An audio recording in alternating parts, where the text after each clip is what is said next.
Hello. इनके बारे में मैं कहना चाहता हूँ, इनको पैलेट गन इंजरी हुई थी। ये थोड़ा आपको बताएंगे कि कहा जा रहा है कि पैलेट गन यूज नहीं की गई, ये आपको थोड़ा बताएंगे। मेरा नाम नूतन टोप्पो है और मैं झारखंड से बिलोंग करती हूँ। और प्लेट गन मैं अपने आंखों से देखी थी कि हमारे साइड गन पॉइंट किया हुआ था और जैसे ही मैं मुड़ती हूँ ऐसे पीछे से मुझे गन फायर किया गया और मुझे पता अच्छी तरह से पता है मुझे गन से ही फायर में लगी है, प्लेट गन से ही लगी है, बस मुझे ये पता है। पर जब देश में जंतर मंतर में 20 तारीख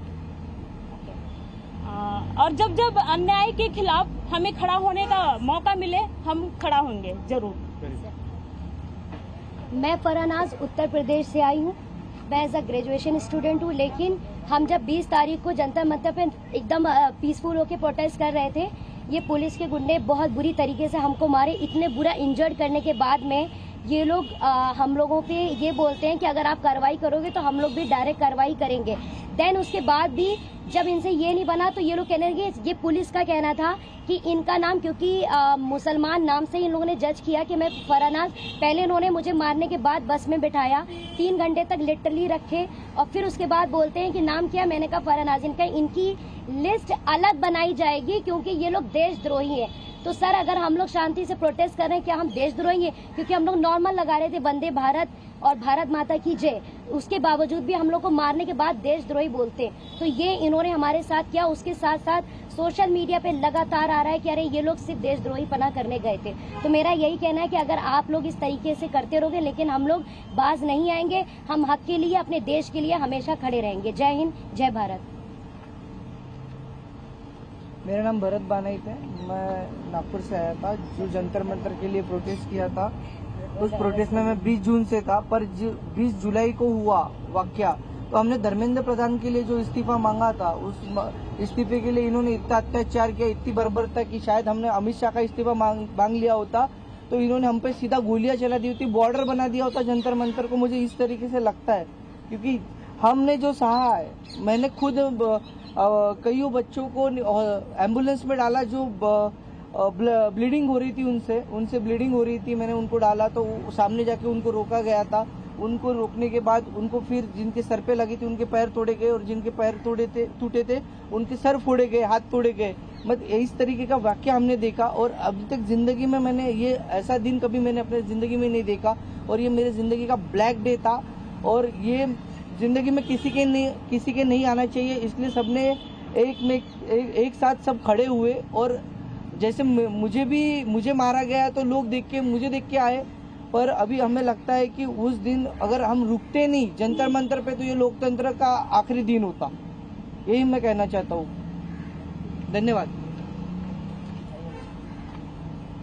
हाय एवरीवन, मेरा नाम मुस्कान है।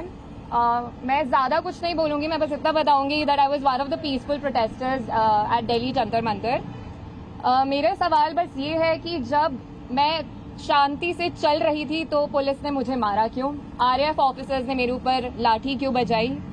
और जब ये साफ साफ रूल है कि आप थाई के ऊपर नहीं मार सकते हो और एक मेल ऑफिसर किसी लड़की को नहीं मार सकता, तो एक मेल आरएएफ ऑफिसर ने why did he try to jab a baton into my buttocks?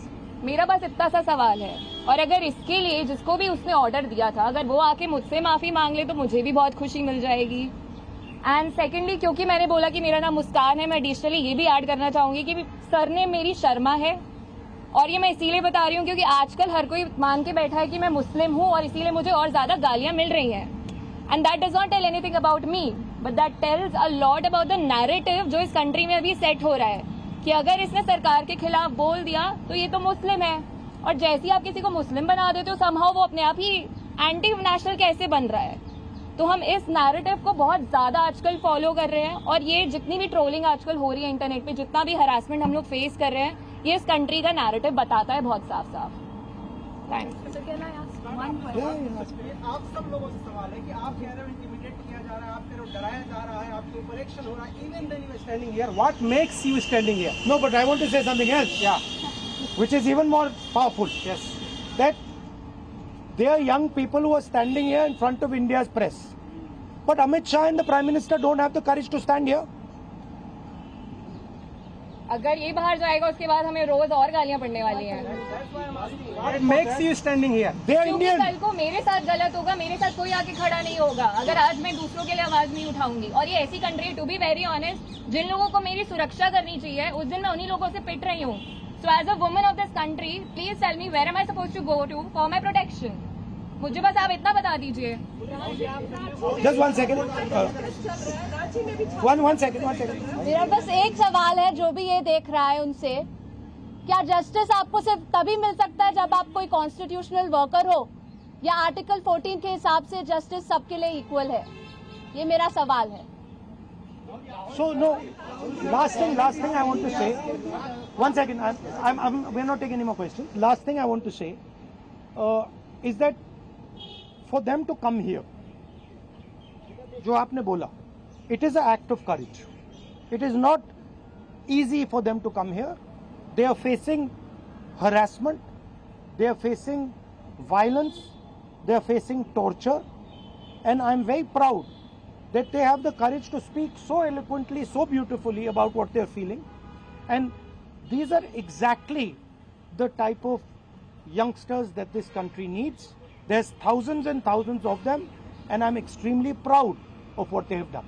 Final thing, the person who is responsible for this violence, the person who has had the pellet gun fire into this young lady, the person who's had the pellet gun fire into that young man I brought here, the person who has turned the police force against this young lady who's asking for his